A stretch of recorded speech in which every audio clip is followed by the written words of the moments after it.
President Trump addressed claims today the GOP's infighting is threatening to get out of control. The president also addressed Senator Jeff Flake's comments during a floor speech announcing that he would not seek re-election on Tuesday. He was against me from before he ever knew me. He wrote a book about me before I ever met him, before I ever heard his name. His poll numbers in Arizona are so low that he couldn't win. And I don't blame him for leaving. I think he did the right thing for himself. For more on this, let's turn to our political panel tonight. For the evening, we have Mitch Ceasar, former Florida Democratic Party chair, and Mark Simone, radio talk show host of New York at WOR. Gentlemen, great to have you with us.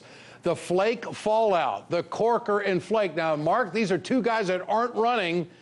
They don't have too many shipmates with them who are talking. What do you make of that? Well, you say they're not running. They actually have destroyed their careers. They don't realize what the people in the heartland of America think of them. They feel abandoned by these two. These are two swamp alligators who've totally forgotten who they were there to fight for. Trump is right. They couldn't get elected dog catcher. What they've done to themselves has ended their political careers. And Donald Trump got a standing ovation in the Senate. So Flake and his friend there, Corker, should have noticed that. Mitch, the president says there's no unity problem with the Republicans. How do you view it? I don't really agree, Ed. I mean, you know, you can go to the Republican caucus and you can hear just crickets as opposed to anybody opposing the president because others are running for re-election. So I will say that it's not exactly profiles encouraged by these two because they're not running again. However, I am glad they said what they said. I think it needed to be told. The interesting thing is it's not philosophical. In the case of Jeff Flake, he voted 96% of the time with the president. I think you have a situation here where the president wants to use Steve Bannon again on the outside where he's more effective to keep these senators, in this case, in line by saying, look how successful I've won, I got Flake out.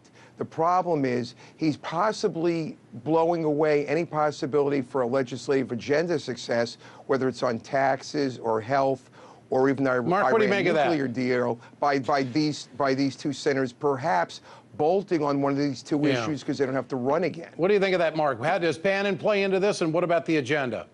Yeah, Bannon's helpful out there in the, in the side. First of all, there's total unity. Republicans and Democrats, everybody in Congress, total unity. They don't want to do a thing. They want to leave everything the way it is. They're working for special interests, for lobbyists. They like high taxes. That way, every corporation has to come by every little carve-out, every little loophole. Insurance companies want, hospitals want Obamacare left just the way it is. They're making a fortune with it. And Republicans and Democrats are in lockstep now, trying to keep everything the way it is. Okay, so let's turn to the dossier. Mitch Ceasar, is this a credibility killer for the DNC? How are they going to dodge around this? I really don't think so, and I'll tell you why specifically. And that is a story that broke in the last 2 or 3 hours, in which now apparently the Trump campaign, through their vendor, reached out directly to Julian Assange from WikiLeaks for all the Hillary Clinton emails that they presumably had hacked into. And when Assange was asked, and again, this is in the last few hours, he said, yes, I was contacted. So I think they've lost any credibility. It's op research. Everybody does it all day. But they connected it to Russia. Wait a second. The fact that the Democrats paid for it after a Republican donor had paid, and then they picked up the ball, that's done every single day. It doesn't change what was in the document. Mark, I want your response to the dossier. What's the damage? What's the fallout? Yeah, Lester Holt tried to call it opposition research. You know, when a little lawyer brought a little tiny dossier to Donald Trump Jr.'s office, Democrats were ready to form committees, hearings. They were going to go after him like crazy. That was nothing. This is the biggest, dirtiest $9 million dossier ever assembled. Even James Comey, who's no fan of Trump, said the whole thing is garbage. It's in a lifetime of dirty tricks with these Clintons, this may be the biggest, dirtiest trick they ever tried to pull. What about the Trump campaign, Mark, going after WikiLeaks and trying to coordinate there to get those emails? Well, there are emails. I mean, I guess we have a right to get them back if we want. We'll see if that's true. But, you know, when you look for Russia collusion, look at this dossier, look at all this stuff.